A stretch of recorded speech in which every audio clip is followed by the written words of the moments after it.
Zebah and Zalmunna. Now the Ephraimites asked Gideon, "Why have you treated us like this? Why didn't you call to us when you went to fight Midian?" And they challenged him vigorously. But he answered them, "What have I accomplished to compare? What have I accomplished compared to you? Aren't the gleanings of the Ephraim grapes better than the full grape harvest of Abiezer? God gave Oreb and Zeb, the Midianite leaders, into your hands. What was I able to do compared to you?" At this, their resentment against him subsided. Gideon and his 300 men, exhausted yet keeping up the pursuit, came to the Jordan and crossed it. He said to the men of Succoth, "Give my troops some bread. They are worn out, and I am still pursuing Zebah at Zalmunna, the kings of Midian." But the officials of Succoth said, "Do you really have the hands of Zebah and Zamula in your possession? Why should we give bread to your troops?" Then Gideon replied, "Just for that, when the Lord has given Zebah and Zalmunna into my hand, I will tear your flesh with desert thorns and briars." From there he went up to Peniel and made the same request of them, but they answered as the men of Succoth had. So he said to the men of Peniel, "When I return in triumph, I will tear down this tower." Now Zebah and Zalmunna were in Kakor with a force of about 15,000 men. All that were left of the armies of the east peoples, 120,000 swordsmen, had fallen. Gideon went up by the route of nomads, east of Noba, in Jogbeha, and attacked the unsuspecting army. Zebah and Zalmunna, the two kings of Midian, fled, but he pursued them and captured them, routing their entire army. Gideon, son of Joash, then returned from battle by the pass of Heres. He called a young man of Succoth and questioned him, and the young man wrote down for him the names of 77 officials of Succoth, the elders of the town. Then Gideon came and said to the men of Succoth, "Here are Zebah and Zalmunna, about whom you taunted me by saying, 'Do you already have the hands of Zebah and Zalmunna in your possession? Why should we give bread to your exhausted men?" He took the elders of the town and taught the men of Succoth a lesson by punishing them with desert thorns and briars. He also put down the tower of Peniel and killed the man of the town. Then he asked Zebah and Zalmunna, "What kind of men did you kill at Tabor?" "Men like you," they answered, "each one with the bearing of a prince." Gideon replied, "Those are my brothers, the sons of my own mother. As surely as the Lord lives, if you have spared their lives, I will not kill you." Turning to Jether, his older son, he said, "Kill them." But Jether did not draw his sword because he was only a boy and was afraid. Zebah and Zalmunna said, "Come do it yourself. As is the man, so is his strength." So Gideon stepped forward and killed them and took their ornaments off their camels' necks. Gideon's ephod. The Israelites said to Gideon, "Rule over us, you, your son, and your grandson, because you have saved us from the hand of Midian." But Gideon told them, "I will not rule over you, nor will my son rule over you. The Lord will rule over you." And he said, "I do have one request, that each of you give me an earring from your share of the plunder. That is the custom of the Ishmaelites to wear gold earrings." They answered, "We'll be glad to give them." So they spread out a garment. Each of them threw a ring of his plunder into it. The weight of the gold rings he asked for came to 1,700 shekels, not counting the ornaments and the pendants and the purple garments worn by the king of Midian, or the chains that were on their camels' necks. Gideon made the gold into an ephod, which he placed in Ophrah in his town. All Israel prostituted themselves by worshiping it there, and it became a snare to Gideon and his family. Gideon's death.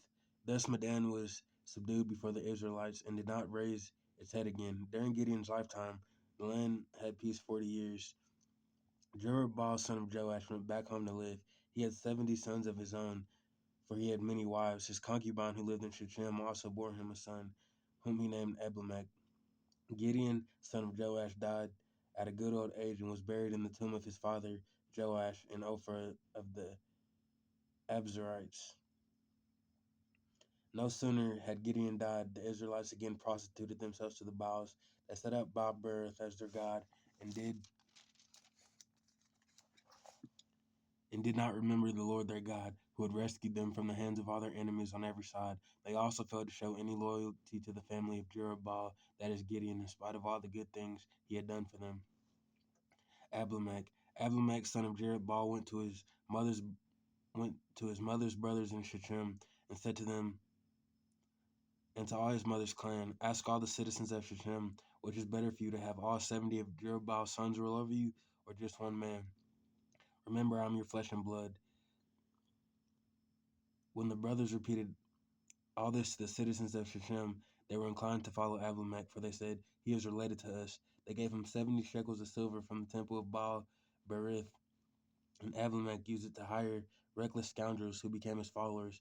He went to his father's home in Ophrah, one stone and on one stone murdered his 70 brothers, the sons of Jerubbaal. But Jotham, the youngest son of Jerubbaal, escaped by hiding, and all the citizens of Shechem and Beth Milo gathered aside the great tree at the pillar of Shechem to crown Abimelech king. When Jotham was told about this, he climbed up to the town of Mount Gerizim and shouted to them, listen to me, citizens of Shechem, so God may listen to you. One day the trees went out to anoint a king for themselves. They said to the olive tree, be our king. But the olive tree answered, should I give up my oil by which both gods and humans are ordered to hold sway over the trees?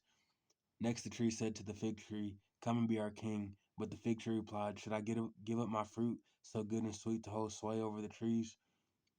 Then the tree said to the vine, come and be our king. But the vine answered, should I give up my wine, which cheers both gods and humans, to hold sway over the trees? Finally, all the trees said to the thorn bush, come and be our king. The thorn bush said to the trees, if you really want to anoint me king over you, come and take refuge in my shade. But if not, let fire come out of the thorn bush and consume the cedars of Lebanon. Have you acted honorably and in good faith by making Abimelech king? Have you been fair to Jerubbaal and his family? Have you treated him as he deserves? Remember that my father fought for you and risked his life to rescue you from the hand of Midian. But today you have revolted against my father's family. You have murdered his 70 sons on a single stone and made Abimelech, the son of his female slave, king over the citizens of Shechem because he is related to you. So you have acted honorably and in good faith toward Jerubbaal and his family today? If you have, may Abimelech be your joy, and may you be his tool. But if not, let fire come from Abimelech and consume you. The citizens of Shechem and Beth Milo, and let the fire come out from you. The citizens of Shechem and Beth Milo consume Abimelech. Then Jotham fled, escaping to Beer. He lived there because he was afraid of his brother Abimelech. After Abimelech had governed Israel 3 years, God stirred up animosity between Abimelech and the citizens of Shechem, so that they acted treacherously against Abimelech. God did this in order that the crime against Jerubbaal's 70 sons, the shedding of their blood, might be avenged on their brother Abimelech and the other citizens of Shechem who had helped him murder his brothers. In opposition to him, the citizens of Shechem set men on the hilltops to ambush and rob everyone who passed by. This was reported to Abimelech. Now Gaal, son of Ebed, moved with his clan into Shechem, and the citizens put their confidence in him. After they had gone out into the fields and gathered the grapes and trodden them, they held a festival in the temple of their god. While they were eating and drinking, they cursed Abimelech. Then Gaal, son of Ebed, said, who is Abimelech that we Shechemites be subject to him? Isn't he Jerubbaal's son? Isn't Zebul his deputy? Serve the family of Hamor, Shechem's father. Why should we serve Abimelech? If only this people were under my command, then I would get rid of him. I would say to Abimelech, call out your whole army.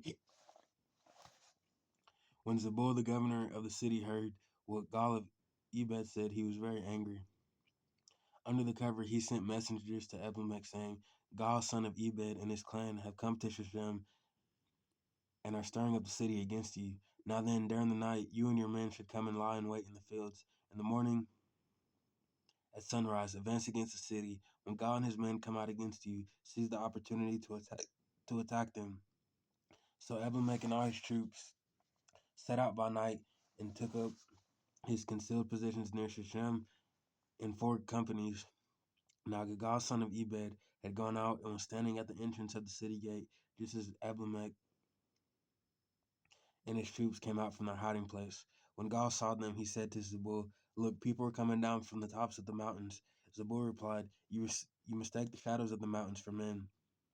But Gaal spoke up again, look, the people are coming down from the central hill and the company is coming from the direction of the diviner's tree. Then Zebulun said to them, Where's your big talk now? You who said, Who is Abimelech that we should be subject to him? Aren't these the men you ridiculed? You ridiculed God and fight them. So God led out the citizens of Shechem and fought Abimelech. Abimelech chased them all the way to the entrance of the gate, and many were killed as they fled them. Abimelech stayed in Arumai, and Zebul drove God and his clan out of Shechem. The next day, the people of Shechem went out to the fields, and this was reported to Abimelech. So he took his men and divided them into three companies instead of ambushing the field. When he saw the people coming out of the city, he rose to attack them. Abimelech and the companies with him rushed forward to a position at the entrance of the city gate. Then the two companies attacked those in the field and struck them down. All that day, Abimelech pressed his attack against the city until he had captured it and killed all its people. Then he destroyed the city and scattered salt over it. On hearing this, the citizens in the tower of Shechem went into the stronghold of the temple, El Berith. When Abimelech heard that they had assembled there, he and all his men went up to Mount Zalmon. He took an he took an axe and cut off some branches. When he lifted When he lifted to his shoulders, he ordered the men with him, Quick, do what you have seen me do. So all the men cut branches and followed Abimelech. They piled them against the stronghold and set it on fire with the people still inside. So the people in the tower of Shechem, about 1,000 men and women, also died. Next, Abimelech went to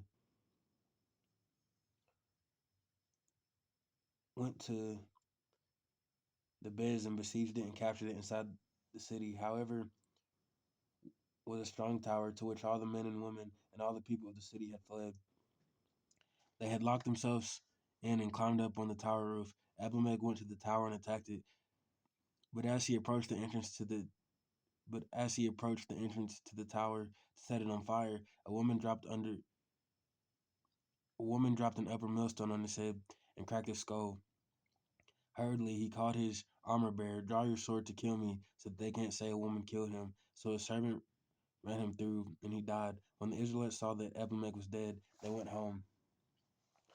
Thus God repaid the wickedness that Abimelech had done to his father by murdering his 70 brothers.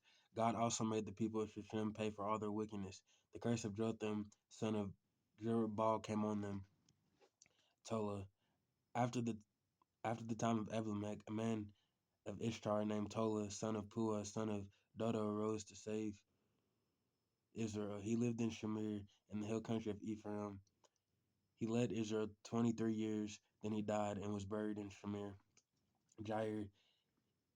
He was followed by Jair of Gilead, who led Israel 22 years. He had 30 sons who rode 30 donkeys. They controlled 30 towns in Gilead, which to this day are called Havoth Jair. When Jair died, he was buried in Kaman, Japheth. Again, the Israelites did evil in the eyes of the Lord. They served Baals and Ash, Ash, Ash, Ashtoreth and the gods of Aram, the gods of Sidon, the gods of Moab, the gods of the Ammonites, and the gods of the Philistines. And because Israel forsook the Lord and no longer served him, he became angry with them. He sold them into the hands of the Philistines and the Ammonites, who that year shattered and crushed them. For 18 years they oppressed all the Israelites on the east side of the Jordan and Gilead and the land of the Amorites. The Amorites also crossed the Jordan to fight against Judah, Benjamin, and Ephraim. Israel was in great distress. Then the Israelites cried out to the Lord, We have sinned against you, forsaking our God and serving the Baals. Then the Lord replied, When the Egyptians, the Amorites, the Ammonites, the Philistines, the Sidonians, the Amalekites, and the Maonites oppressed you, and you cried to me for help, did I not save you from their hands? But you have forsaken me and served other gods, so I will no longer save you. Go and cry out to the gods you have chosen. Let them save you when you are in trouble. But the Israelites said to the Lord, We have sinned. Do with us whatever you think best, but please rescue us now. They got rid of the foreign gods among them and served the Lord. And he could not bear Israel's misery no longer. When the Ammonites were called to his arms and camped in Gilead, the Israelites assembled and camped at Mizpah. The leaders of the people of Gilead said to each other, Whoever will take the lead in attacking the Ammonites will be head over all who live in Gilead. Jephthah the Gileadite was a mighty warrior. His father was Gilead. His mother was a prostitute. Gilead's wife also bore him sons when they were grown up. They drove Jephthah away. "You are not going to get any inheritance in our family," they said, "because you are the son of another woman." So Jephthah fled from his brothers and settled in the land of Tob, where a gang of scoundrels gathered around him and followed him. Sometime later, when the Ammonites were fighting against Israel, the elders of Gilead went to Jephthah from the land of Tob. "Come," they said, "be our commander, so we can fight the Ammonites." And Jephthah said to him, "Didn't you hate me and drive me from my father's house? Why do you come to me now when you are in trouble?" The elders of Gilead said to him, "Nevertheless, we are turning to you. Come with us to fight the Ammonites, and you will be head over all us who live in Gilead." Jephthah answered, "Suppose you take me back to fight the Ammonites, and the Lord gives them to me. Will I really be your head?" The elders of Gilead replied, "The Lord is our witness. We will certainly do as you say." So Jephthah went with the elders of Gilead, and the people made him head and commander over them. And he repeated all his words before the Lord in Mizpah. Then Jephthah sent messengers to the Ammonite king with the question, "What do you have against me that you have attacked my country?" The king of the Ammonites answered Jephthah's messengers, "When Israel came up out of Egypt, they took away my land from Arnon to the Jabbok, all the way to the Jordan. Now give it back peaceably." Then Jephthah sent back messengers to the Ammonite king, saying, "This is what Jephthah says: Israel did not take the land of Moab or the land of the Ammonites, but when they came up out of Egypt, Israel went through the wilderness to the Red Sea and on to Kadesh. Then Israel sent messengers to the king of Edom, saying, 'Give us permission to go through your country.' But the king of Edom would not listen. They sent also the king of Moab, and he refused. So Israel stayed at Kadesh. The next they traveled through the wilderness, skirted the lands of Edom and Moab, passed along the eastern side of the country of Moab, and camped on the other side of the Arnon. They did not enter the territory of Moab, for the Arnon was its border. Then Israel sent the messengers to Sihon, king of the Amorites, who ruled in Heshbon, and said to him, 'Let us pass through your country to our own place.' Sihon, however, did not trust Israel to pass through his territory. He must he mustered all his troops and encamped at Jahaz and fought with Israel. Then the Lord, the God of Israel, gave Sihon his whole army into Israel's hands, and they defeated them. Israel took over all the land of the Amorites who lived in that country, capturing all of it from the Arnon to the Jabbok, and from the desert to the Jordan. Now, since the Lord, the God of Israel, has driven out the Amorites before his people Israel, what have you taken? What have you to take it over? Will you not take what your God Chemosh gives you? Likewise, whatever the Lord our God has given us, we will possess. Are you any better than Balak, son of Zippor, king of Moab? Did he ever quarrel with Israel or fight with them? For 300 years, Israel occupied Heshbon or Aroer, surrounding the settlements and all the towns along the Arnon. Why didn't you retake them during that time? I have not wronged you, but you are doing me wrong by waging war against me. Let the Lord decide the dispute this day between the Israelites and the Ammonites." The king of Ammon, however, paid no attention to the message Jephthah sent him. The Spirit of the Lord came on Jephthah. He crossed Gilead and Manasseh, passed through Mizpah of Gilead, and from there he advanced against the Ammonites. And Jephthah made a vow to the Lord, "If you give the Ammonites into my hands, whatever comes out of the door of my house to meet me when I return in triumph from the Ammonites will be the Lord's, and I will sacrifice it as a burnt offering." Then Jephthah went over to fight the Ammonites, and the Lord gave them into his hands. He devastated 20 towns from Aurora to the vicinity of Manith, as far as Abel Kiriam. Thus Israel subdued Ammon. When Jephthah returned to his home in Mizpah, who, sh- who should come out to meet him, but his daughter dancing to the sound of the timbrels? She was only a child, except for her, he had neither son nor daughter. When he saw her, he tore his clothes and cried, "Oh no, my daughter, you have brought me down, and I am devastated. I have made a vow to the Lord that I cannot break." "My father," she replied, "you have given your word to the Lord. Do to me just as you promised. Now that the Lord has avenged you of your enemies, the Ammonites, grant me this one request," she said. "Give me 2 months to roam the hills and weep with my friends, because I will never marry." "You may go," he said, and he let her go for 2 months. She and her friends went into the hills and wept because she would never marry. After the 2 months, she returned to her father, and he did to her what was vowed, and she was a virgin. From this comes the Israelite tradition that each year, young women of Israel go out for 4 days to commemorate the daughter of Jephthah the Gileadite.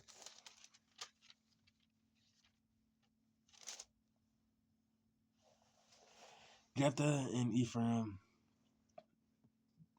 the the Ephraimite forces were called out, and they crossed over to Zupan. They said to Jephthah, "Why did you go to fight the Ammonites without calling us to go with you? We're going to burn down your house over your head." Jephthah answered, "I and my people were engaged in a great struggle with the Ammonites, and although I called, you didn't save me out of their hands. When I saw you wouldn't help, I took my life in my hands and crossed over to fight the Ammonites, and the Lord gave me the victory over them.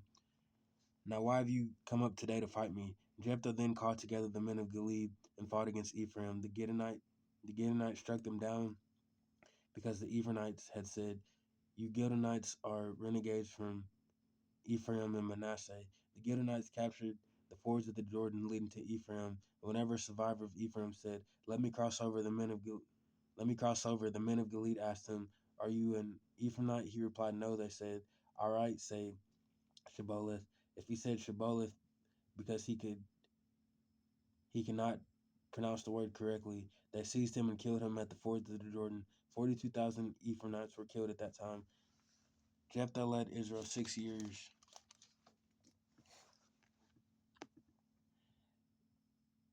Then Jephthah the Gileadite died and was buried in a town in Gilead. Isban, Elon, and Adon. After him, Isban of Bethlehem led Israel. He had 30 sons and 30 daughters. He gave his daughters away in marriage to those outside his clan. For his sons, he brought in 30 young women as wives from outside his clan. Isban led Israel 7 years. Then Isban died and was buried in Bethlehem.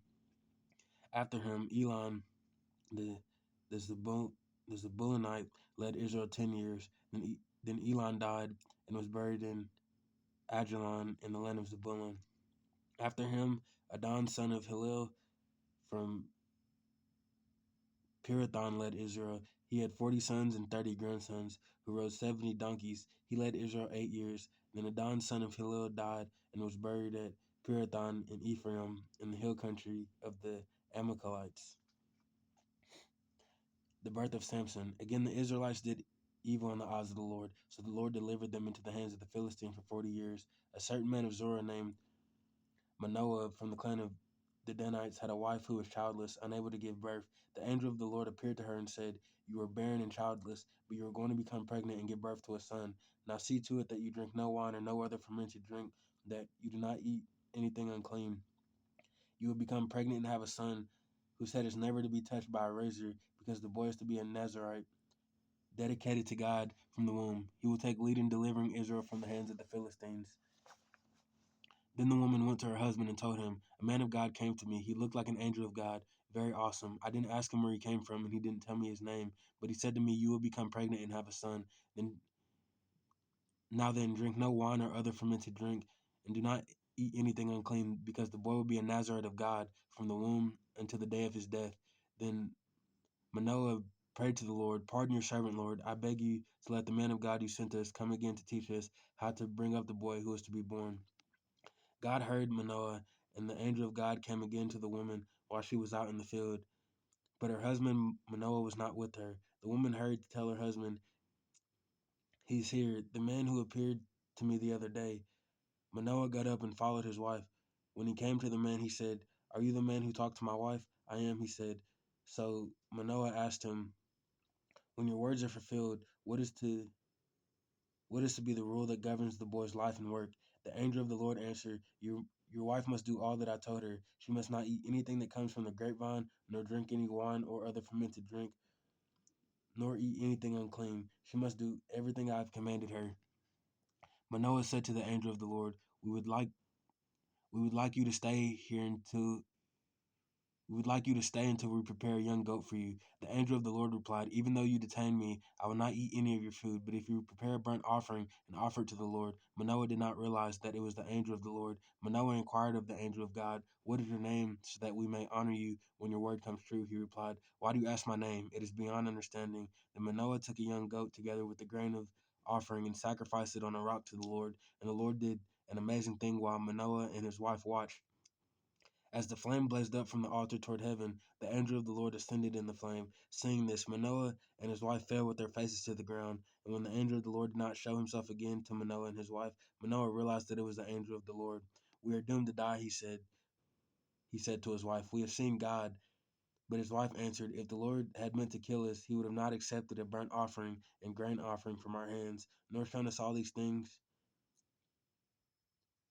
or now told us this." The woman gave birth to a boy and named him Samson. He he grew up and the Lord blessed him, and the Spirit of the Lord began to stir him while he was in Mahanaim at Dan between Zorah and Eshtaol. Samson's marriage. Samson went down to Timnah and saw there a young Philistine woman. When he returned, he said to his father and mother, "I have seen a Philistine woman in Timnah. Now get her for me as my wife." His father and mother replied, "Isn't there an acceptable woman from among your relatives or among all our people? Must you go to the uncircumcised Philistines to get a wife?" But Samson said to his father, "Get her from me. She is the right one for me." His parents did not know that this was from the Lord, who was seeking an occasion to confront the Philistines. For that time they were ruling over Israel. Samson went down to Timnah together with his father and mother. As they approached the vineyards of Timnah, suddenly a young lion came roaring toward him. The Spirit of the Lord came powerfully upon him, and he tore the lion apart with his bare hands, as he might have torn a young goat. But he told neither his father nor his mother what he had done. Then he went down and talked with the woman, and he liked her. Sometime later he went back to marry her. He turned aside to look at the lion's carcass, and then he saw a swarm of bees and some honey. He scooped out the honey with his hands and ate as he went along. He rejoined his parents, and he gave them some, and they too ate it, but he did not tell them that he had taken it from the honey from the lion's carcass. Now his father went down to see the woman, and there Samson held a feast, as was customary for young men. When people saw him, they chose 30 men to be his companions. "Let me tell you a riddle," Samson said to them. "If you can give me the answer within 7 days of the feast, I will give you 30 lining garments and 30 sets of clothes. If you can't tell me the answer, you must give me 30 lining garments and 30 sets of clothes." "Tell us your riddle," they said. "Let's hear it," he replied. Out of the out of the eater something to eat, out of the strong something sweet. For 3 days they cannot give the answer. On the fourth day they said to Samson's wife, "Coax your husband, explaining the riddle to us, or we will burn you and your father's household to death. Did you invite us here to steal our property?" Then Samson's wife threw herself on him, sobbing, "You hate me. You don't really love me. You have given my people a riddle, but you haven't told me the answer." "I haven't explained it to my father or mother," he replied, "so why should I explain it to you?" She cried the whole 7 days of the feast. So on the seventh day he finally told her, and she continued to press him. Then she turned and explained to her people. Before sunset on the seventh day, the men of the town said to him, "What is sweeter than honey? What is stronger than a lion?" Samson said to them, "If you had not plowed with my heifer, you would have not you would not have solved my riddle." Then the Spirit of the Lord came powerfully upon him. He went down to Ashkelon, struck down 30 of their men, stripped them of everything, and gave their clothes to those who had explained the riddle. Burning with anger, he returned to his father's home, and Samson's wife was given to one of his companions who had attended him at the feast.